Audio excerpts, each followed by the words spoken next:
All right, ladies and gentlemen of the YouTube citizens, y'all know who this is. This is your boy Dashy True Inferno.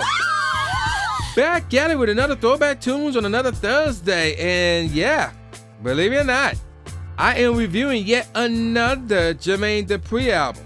So this joint is called Instructions, and it came out October 30th, 2001. So if memory serves it correctly, I think we in Detroit, we refer to this day, or really this night, as Devil's Night before we change it to Angel's Night.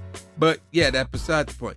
So this joint came out under So Def Records and Columbia Records. And the producers involved were Jermaine Dupri, obviously, Emmanuel Dean, that's a new one, the Neptunes, Swizz Beatz, and Brian Michael Cox. So yeah, there you go with that. Now the album did make the chart. It was 15th on the US Billboard 200, top 200 rather, and third on the US top R&B/hip hop albums charts. So yeah, there you go with that. All right, we got, and oh yeah, it did not get any certifications at all. None of his albums did. I just want to put that out there. All right, so there's 20 tracks on here. Now, here's the thing though. We got 1, 2, 3, 4, 5, 6, 7 skits. That means there's 13 songs within this track listing, which means I can only give you guys the top 3 and not the top 5. All right, so let's go with these tracks. So the first track is called LP Intro, and in parentheses interlude. So yeah, there's a lot of interludes on this album. The second track, this got to be Jermaine Dupri's most recognizable single ever. And y'all probably know what I'm talking about. Welcome to Atlanta, featuring Ludacris. So yeah, we get more on that later. The third track off this album is called Money, Hoes, and Power, featuring UGK, Pimpin' Ken, and Manuel Seal. Next up is The Dream, another skit, interlude, featuring Rhonda Skikes, followed by Get Some, featuring Usher, R.O.C, Boo, and Gotti. Then track number 6 is called Hate, which is another skit, interlude. Track number 7 is called Hate Blood, featuring, now this is interesting, Jadakiss and Freeway. Now the reason why that was interesting because Jadakiss is a part of the Locks and a part of D Block, while Freeway was a part of State Property and Rockefeller Records. And do you know what? I think it was around that time. Oh wait, man, it may it's close. It might have been either around that time or shortly after that time. But State Property and D Block was beeping with each other. So this collaboration right here was very interesting. All right, let's move on. Track number 8 is called Ballin' without the G, possibly, but after the end, no G. Ballin' Out of Control, featuring Nate Dogg. And that's actually the second single off of this album, if memory serves correctly. No, it's the first single, so it came out before Welcome to Atlanta. Not a lot of info on that, but it did make the charts. Let's move on. Track number 9 is called Superfly, featuring Billard, followed by Instructions Interlude, another skit. Next up is Rules of the Game, featuring Management. Y'all picking up the same pattern as last week's when I reviewed his first album, Life in 1472. Let's move on. Track number 12 is called Prada Bag, another interlude, followed by Whatever, featuring Tyga, R.O.C again, and Nate Dogg again. Track number 14 is called Let's Talk About It, featuring The Clips and Pharrell Williams. Next up is Yours and Mine, featuring Jagged Edge, followed by Jazzy Hoes Part 2. So remember, Part 1 was in Life in 1472. This joint features Corrupt, Too Short, Phil Mob, Backbone, and Eddie Kane. Next up is Hot Mama, which is an interlude, another skit. Track number 18 is called You Bring the Freak Out of Me, featuring The Brat. Finally, she has appeared on this album. And Candy Burris. Yeah. Track number 19 is called The Next Morning, which is another skit, aka interlude. And the last track off this album is Rock With Me, featuring Escape. So there you go with that. All right. So let me give you guys the chart info for Ballin' Out of Control. The joint came out in 2001, and it was 95th on the Billboard Hot 100 chart, 42nd on the US Hot R&B/Hip Hop Songs charts, and 14th on the Hot Rap Songs charts. And that's it. No other info involved with that.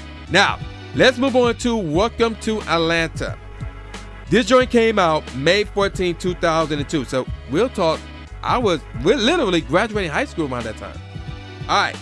So this also appeared on Ludacris's album, But as a bonus track, so this was on Word of Mouth, which was Ludacris' second album.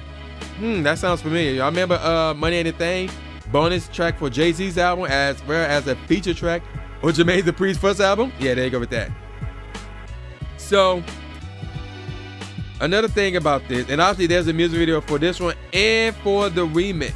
So, let's talk about the original first. So, obviously Ludacris was in the original video, and it featured cameo appearances by many notable Atlanta-based rappers, singers, and athletes, including Lil Jon, Lil Bow Wow, I don't recall seeing him, but okay, MC Shy D, The Brat, obviously, T.I., Monica, Black, I don't recall seeing them at all, Usher, I don't recall seeing him at all, Brandy Williams, I don't recall seeing them, or her, rather, Evander Holyfield, I did see him, Vermin Forrest, Dominic Wilkins, I did see him, Yin Yang Twins, CeeLo Green, and Big Tigger. I feel like a Democratic person appeared in that video as well. I have no clue who that was, but let's move on. Now, on the remix, which features Murphy Lee, Snoop Dogg, and Diddy, and Ludacris on the intro and outro, Luda did not appear in the video, but yeah, there you go with that. And which is very interesting, I will admit that. Let's see, and any more cameo appearances? Let's see. So yeah, in the remix, we got Lil Jon and Jazzy 5 appearing on the first scene, which took place in Atlanta. The second scene took place in New York. So we got Loon, Fabulous, Paul Kane, Mano, Black Rod, Stack Bundles, DJ Clue, Swizz Beatz, and New York in that scene right there. In the third scene, which is St. Louis, so we got basically the St. Lunatics, since Murphy Lee was in it. So we got Nelly, Ali, Kaiwan, and Slow Down. And they got the 2002 St. Louis Cardinals player, Fernando Vina, and St. Louis Blues hockey goaltender, Fred Bravrade. How you pronounce his last name? And out in the West Coast, in Long Beach, it was basically just Snoop Dogg, that's it. So, yeah, there you go with that. And there were other remixes as well, but they're not really worth mentioning. There was a lot of remixes. A lot of people made their own versions. Like, I remember hearing Welcome to Toronto, and then I think there was a Welcome to India one, which had me dying laughing. I was rolling that one. There was a Welcome to Miami, and you get the point. I think there was a Welcome in Seattle as well. I don't remember. But yeah, there you go with that. All right, let me give you guys my favorite tracks off this album from worst to first. Excuse me. You Bring the Freak Out of Me is the worst track off this album, without question. The tempo is cool. The melody is bland and kind of sounds all over the place. No bass at all, which hurts this track a lot. The kick is cool. The snare is really cool. Overall, the track is cool. Next up is Rock With Me. The drum pattern is cool with the snare placement, at certain points in the beat. The tempo is straight, should have been faster. The melody / piano is straight. No bass hurts. The kick is cool. The snare is really cool. Overall, the track is still cool nevertheless. Next up, Money, Hoes, and Power. The tempo is cool. Same with the melody. It sounds like a sip bass, but it's straight. It needs to be more obvious. The existence of the bass needs to be more obvious. That's what I mean by that. The kick is cool. Snare is really cool. Overall, the track is cool. And, unlike... No, I think that was... I don't remember. Or one of these albums I reviewed, either last week's album or the week before, where there would be a bunch of skits at the beginning of the track. This is the only one like that. So the actual song will start at the 13-second mark of this track. Next up is Jazzy Hoes Part 2. The tempo is straight, but should have been faster. The melody is straight. The bass is cool, but needs more of it. The kick is cool. The claps are cool. Overall, the track is still cool.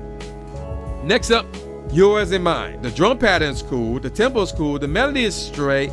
There's no bass. The kick / 808s are cool. Snare is cool. Overall, the track is cool. Next up is Ballin' Out of Control. The tempo is cool. Same with the melody.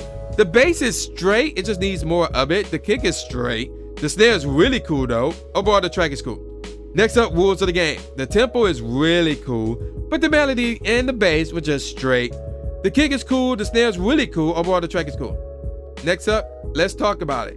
So the tempo is cool. The melody is cool. The bass was... Oh, actually, the tempo is really cool, excuse me. The melody was cool. The bass was cool, rather. And the kick and snare was cool. Overall, the track was cool. Next up, of course, Welcome to Atlanta. Tempo is really cool. The melody / piano is cool. No bass, which kind of hurts. The kick is cool, but should have used a different one in my opinion. The claps are cool. Overall, the track is cool. Alright, and the fourth best track off this album is Get Some. The tempo is cool. Same with the melody and the bass. The kick is really cool. Same with snares. Overall, the track is cool as the drums really made this track. Alright, now time for the top 3. The best track off this album is Whatever. The tempo is really cool. The melody / sample is really cool. The bass is smooth and really cool. The kick is cool. Snare is cool, but works here. Overall, the track is really cool. Second best track off this album, Hate Blood. The tempo is cool. The melody / sample is really cool. The lack of a bass hurts though. The kick is really cool. Same with the snare. Overall, the track is really cool. And the best track off this album is Superfly. Drum pattern is really cool. The tempo is cool. The melody / sample is really cool. Same with the bass, as it is smooth as well. The kick is really cool. The snare is really cool. Without question, this track is really cool. The best track off this album, if I do say so myself. Alright, now I'm about to give you guys some professional ratings. Well, actually, there's only just one, and it's All Music. They gave this a 2.5 out of 5 stars. So what do I think about this album? Well, there's a lot of cool tracks on this album. Is this better than his first album? I'm gonna say slightly no. I'm gonna give this album a 3.75 out of 5. I recommend you download it, and then you decide if you should keep it or not. I recommend you keep Superfly, Hate Blood, Whatever, Get Some, and Welcome to Atlanta. And listen to the remix as well. And that's pretty much it. So 3.75 out of 5 stars for this one. So I'm gonna call it a wrap. So with all that said, y'all know who this is. This is your boy New J Gatsby, aka New Stephen A. Smith, saying peace out, y'all, and I'll see y'all next time. Yeah.